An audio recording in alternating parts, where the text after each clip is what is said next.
Le drame du policier tué à Mougins fait parler de lui, et notamment sa veuve qui s'est exprimée sur la mort de son mari. Je remercie notre France d'avoir tué mon tendre époux, que j'aime tant, le père de nos enfants. Attention, je ne parle pas d'étrangers, mais de récidivistes. Mais certains ne l'entendent pas de cette oreille et disent que ce discours est violent. J'ai entendu les paroles de sa veuve éplorée. Elle a tout à fait le droit de tenir ses propos. Ses propos sont ultra violent. Je l'ai attrapé, j'ai mis 2 baffes dans la gueule, il a pété. J'ai entendu faire prout. Et certains commentaires contre elle ne seraient, eux, absolument pas violents, nous dit-on. T'es raciste. Oui. Mais d'autres, alertés par ce qui vient de se passer, vont faire leur grand retour sur les plateaux télé pour oser en parler. J'ai nommé Marion Maréchal au teint allé. Vous avez une politique migratoire non seulement en partie hors de contrôle, mais aussi organisée pour des raisons idéologiques. Et quand on connaît le poids de la surdélinquance étrangère, oui, je le dis, c'est donc une mise en danger volontaire de la vie des Français. Comment va-t-elle affronter le problème, montrer que tout cela n'a rien de naturel et s'en sortir face aux griffes confessionnelles de Duhamel? Comment traiter d'un sujet grave sans être borderline ni démago? Quand plus de 50% de la délinquance est commis par des étrangers, quand 20% des détenus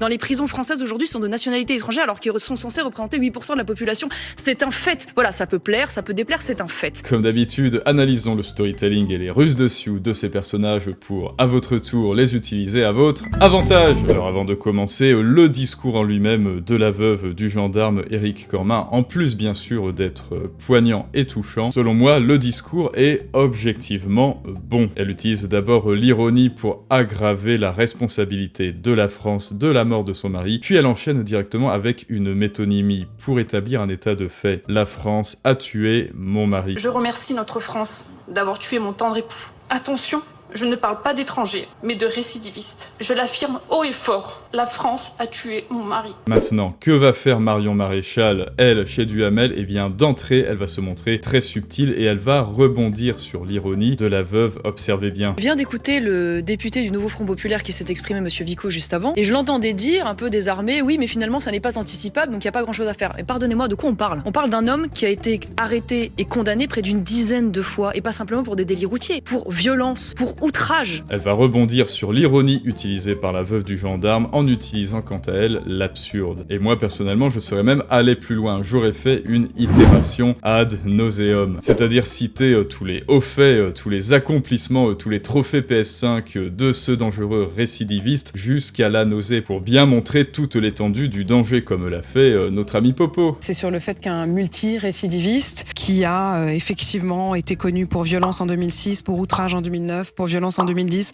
pour délit de fuite en 2012, pour conduite sans permis en 2014, violence et outrage sur agent en 2016, rébellion en 2016, violence à nouveau et grosse galère, une grosse galère, putain.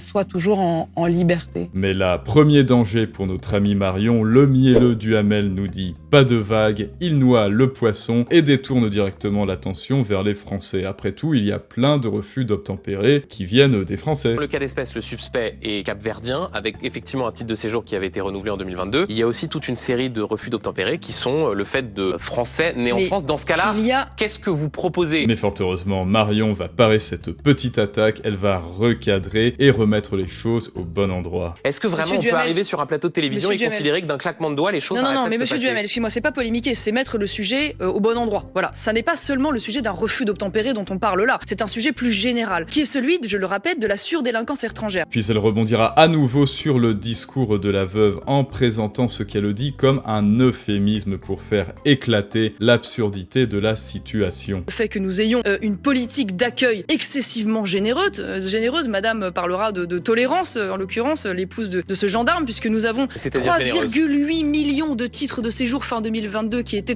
accordés sur le sol français, c'est un record historique. Et là, peut-être bien que vous commencez à saisir l'arme fatale de Marion Maréchal. Rappelez-vous le coup du pot de confiture chez Popo au Donjon Rouge, la réduction ad Hitlerum. Oui, et des mères. Quelle différence y a-t-il entre la défense de la famille que vous proposez, vous, et celle que proposait le maréchal Pétain? Et moi, oui, alors les enfants sont toujours faits par des hommes et des femmes, hein. Je suis désolée, c'est peut-être fasciste pour vous, c'est insupportable, hein. La nature est fasciste, hein. C'est terrible. Hein. Mon Dieu, c'est affreux. Je crois que Hitler aimait la confiture de fraises. Vous aimez la confiture de fraises? Vous êtes un peu hitlérienne, non? Finalement. Est-ce que vous aimez la confiture de fraises comme Hitler? C'est moyen. Bon. Ce sont les recadrages par l'absurde, ainsi que les gifles du réel, qui neutraliseront leur hypocrisie et leur diront tout de go: ce que je dis est factuel, je le sais, et surtout, vous le savez. Il y a aujourd'hui une surdélinquance avérée des étrangers dans notre pays. Pas tous, mais il y a une surreprésentation. Mais c'est pas moi qui le dis, ce sont les chiffres du ministère de l'Intérieur. Il n'y a absolument aucun lien entre la situation juridique de certains et ce qui se passe en France. Et 323 000 premiers titres de séjour en 2024, c'est 2 fois plus. Il n'y a pas un lien direct automatique entre les titres de séjour qui sont délivrés et ce genre de drame. Monsieur Duhamel, si. Et maintenant, observez Marion Maréchal, recadrage du réel, gifle, je le sais, on le sait. C'est la vérité, bâtard. Il y a aujourd'hui, ça a été dit d'ailleurs par vos experts, on tourne en rond depuis des années, la réalité c'est qu'on le sait, voilà, on le sait, tous les rapports le disent et aucun gouvernement ne s'y attelle, il n'y a pas assez de place en prison. Et juste après, donc, réduction par l'absurde. La collectivité, souvent élue de droite comme de gauche, ne veulent pas que des centres pénitentiaires soient construits. Donc pour le coup, quand on a une vague d'immigration et qu'il s'agit de tous les loger, il n'y a pas de problème. Quand il s'agit de faire appliquer la loi en France et de punir des violeurs et des meurtriers, là on trouve pas de solution. Moi je vous dis, c'est un manque de volonté politique, parce que derrière cela, il y a une idéologie. Bien maintenant les amis, l'heure est grave, il est temps de vous révéler quelque chose sur le discours de la veuve de ce gendarme. Car en réalité, je vous ai caché une information au début. Elle a utilisé une autre figure de style qui est la suggestion. 1981 n'aurait jamais dû exister. 1981 n'aurait jamais dû exister. En suggérant bien sûr l'abolition de la peine de mort en France. Mais ce qui nous intéresse ici réellement, c'est comment va se l'accaparer Marion pour traiter le sujet. Eh bien regardez, elle va mettre en place ce que l'on appelle une séquence logique. Moi je suis pas pour la restauration de la peine de mort, moi je suis pour l'application de la perpétuité réelle. Je considère que quand on commet des crimes très graves, on doit pouvoir avoir des cas où les personnes meurent en prison. Vous allez leur expliquer, depuis la disparition de la peine capitale, toutes les autres peines se seraient brusquement effondrées et donc il y aurait eu du laxisme et donc la criminalité aurait subitement augmenté. La disparition de la peine de mort a fait que mécaniquement, eh bien, les peines se sont effondrées et il n'y a plus aujourd'hui dans notre pays de perpétuité réelle, ça n'existe plus, ça n'est même plus légal. Et donc pas de débat sur la peine de mort. Mais là les amis, vient maintenant le moment que nous attendons tous, une figure acrobatique de storytelling que seuls les plus forts, que seul Marion Maréchal et bien sûr les abonnés de cette chaîne et ceux qui lâchent des gros pouces peuvent exécuter à la perfection sans sourciller. Elle va utiliser ce que l'on appelle un parallèle, mais pas n'importe quel parallèle, un parallèle avec l'affaire Naël. Il y a un discours politique problématique dans notre pays. Revenons sur l'histoire de l'affaire Naël. Un parallèle qui va vous permettre de dénoncer vos opposants en montrant qu'ils se sont accaparés l'affaire pour ériger des épouvantails. L'affaire Naël, ça a été une organisation par la gauche de décrédibilisation et d'attaque sans précédent de l'honneur et de la crédibilité de la police. Et là encore, Marion la cascadeuse fait un salto suivi d'un backflip ou plutôt un rebond rhétorique. L'adversaire tente d'intervenir en temporisant, qu'à cela ne tienne. Soyez très rapide et rebondissez sur son propos pour vous l'accaparer et dire que cela confirme votre thèse. Qui est mort, un jeune qui est mort, une enquête qui est en cours, il y aura un procès, et avant même, bien de quelle offensive vous voulez parler. Eh bien absolument monsieur Duhamel, vous mettez le point sur le problème. C'est-à-dire qu'avant même que cette enquête ait abouti et qu'on sache exactement ce qui s'est passé, on a eu tout un discours absolument immonde expliquant que dans notre pays, la police tue. Et là maintenant les amis, on entre en zone rouge. La petite fille du menhir est en grand danger car Duhamel va tenter de la piéger. Pour ce faire, il va changer brusquement de sujet et il va utiliser des images. Et vous le savez, en storytelling, l'image est reine. Surtout quand elle est aussi fulgurante qu'un train en marche. Et toujours pas de Premier ministre. La gauche dénonce un déni de démocratie. La droite propose un pacte législatif. Vous regardez passer les trains ?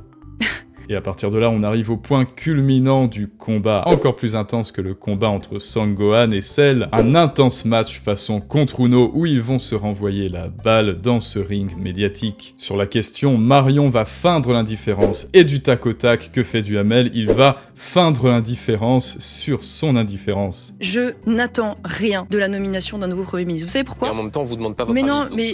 Quelle indignité.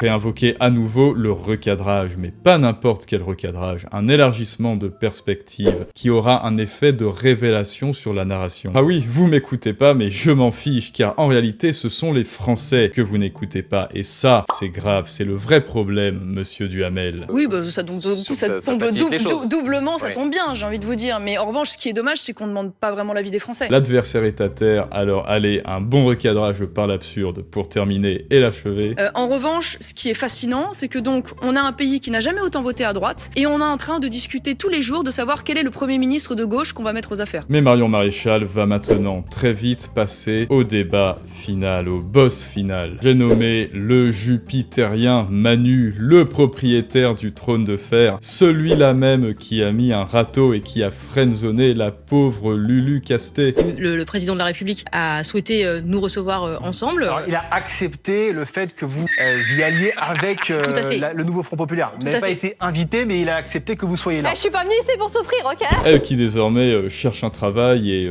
pointe à Pôle emploi. Et celui-là même, mes amis, nous présente-t-il un déni de démocratie? Est-ce que vous considérez comme la gauche qu'il y a un déni de démocratie en ce moment, qu'Emmanuel Macron prend trop de temps, qu'il aurait dû aller plus vite et nommer un Premier ministre? À cela, Marion Maréchal dit non. Elle va intensifier le storytelling. Ça n'est pas un déni de démocratie, c'est un aveu dramatique. Est-ce que vous reprenez cette interprétation-là? Je dirais pas un déni de démocratie, je dirais un aveu dramatique. C'est-à-dire qu'on est en train de nous faire la démonstration que finalement, la France, qui n'est pas gouvernée, ça n'est pas si dramatique que ça. Cette sentence est extrêmement puissante car elle vous permettra de faire de la méta-narration en vous plaçant au-dessus du théâtre politique et de constater par cette pilule rouge morphéusienne que tout ce débâcle, toute cette pagaille est ridicule et illégitime. En réalité, on se rend compte que depuis des années maintenant, les gouvernements font de la communication, pavoisent, paraissent, organisent leur mise en scène d'autorité, de réponse, de consultation. Et donc, finalement, quand ce gouvernement n'est plus actif, on voit pas tellement la différence. Et oui. Et là, les amis, horreur, effroi, Duhamel parvient à se relever. Il concentre ce qui lui reste d'énergie et invoque sa botte secrète, les fameux 5% de reconquête. Et donc, Madame Maréchal, vous êtes d'une sévérité, et dans votre rôle d'opposante politique, vous avez fait à peine 5% aux européennes. Au second tour des élections législatives, le Rassemblement national a, été victime d'un barrage républicain. Si les choses étaient aussi évidentes que vous le dites, pourquoi est-ce que les Français ne plébiscitent pas les idées que vous portez? Alors là, retournez-vous et neutralisez-le le plus vite possible par une association. C'est 5% de Français que vous dénigrez. Non mais excusez-moi, on a été face malgré tout à vous pouvez pas le nier, à des combines politiciennes qui ont abouti à ce que les millions de Français, y compris ceux que vous dénigrez un peu en disant oui, vous avez fait 5%. Je dénigre pas, je rappelle des... Il y a 1,5. Enfin, vous le savez, en storytelling, l'image, c'est la reine, et sa suivante, c'est l'émotion. Alors, quel terme associé à une émotion utilisé? Colère, dégoût, désespoir. Ça marche, vous savez, depuis des années. C'est d'ailleurs ce qui conduit aujourd'hui à ce qu'on ait une colère sous-jacente, un désespoir et en même temps un dégoût de la politique qui, je pense, ne rend service à personne. Et phase 2, dénigrer tous ces personnages politiques en utilisant un glissement sémantique. Une préférence sur le profil du Premier ministre, on entend Bernard Cazeneuve, Xavier Bertrand, la nomination d'un profil technique, pourquoi pas Didier Migaud. Ne parlez plus de Premier ministre, parlez de prétendant. Et ça encore, c'est de l'inconscient collectif. Vous jouez sur l'image de ces précieux aristos poudrés au maximum, ridicules et précieux, qui veulent s'arracher les faveurs du roi. Ils ont des rubans sur les pompes, ils ont des collants, ces fils de pute. Et les mecs inventent la République, c'est nul. Qui c'est qui a inventé la royauté? C'est des gros rois germains avec des glaives d'un mètre. Si tu veux, la République, il a été inventé par des types qui sont déguisés en capitaine Crochet. Je me fiche de savoir quel sera le courtisan qui arrivera à obtenir ce poste, pour se faire valoir. Il n'aura de toute façon aucune marge de manœuvre. Que se passe-t-il? Le sol tremble. Qu'y a-t-il? Un ultime teasing? Serait-ce un ultime plot twist qui va nous donner envie de binge-watcher la suite de la série? Je travaille activement à la manière dont je vais continuer de défendre les idées qui sont les miennes et de porter la voix des millions de Français, en effet, qui m'ont fait confiance également aux élections. Ça veut dire quoi? Ça veut dire créer européennes. Ça veut dire créer un parti politique? Vous en saurez plus d'ici quelques semaines, voilà. Mais suspense. À votre avis, la petite fille du menhir s'en est-elle bien sortie contre le dur Duhamel? A-t-elle gagné le combat ou est-ce plutôt lui? Quels sont vos pronostics pour la suite des événements? Est-ce que ce storytelling vous a-t-il captivé? Dites-le moi en commentaire. Et bien sûr, si toi aussi tu as de la valeur à transmettre, des idées à partager, une expertise à enseigner au monde, mais que personne ne te comprend et que tu as du mal à captiver une audience, la masterclass La puissance du storytelling est faite pour toi. Elle sortira très prochainement et tu comprendras enfin pourquoi la seule langue que parle l'humain, quel que soit ton domaine, quel que soit ton pays, c'est la langue des histoires, et que pour créer, captiver et persuader, tu dois devenir un bon storyteller ou dépérir. Tu peux cliquer sur le lien en description et tu seras directement averti dès sa sortie très prochainement. À bientôt pour une nouvelle analyse du storytelling du monde moderne, mais ça c'est une autre histoire.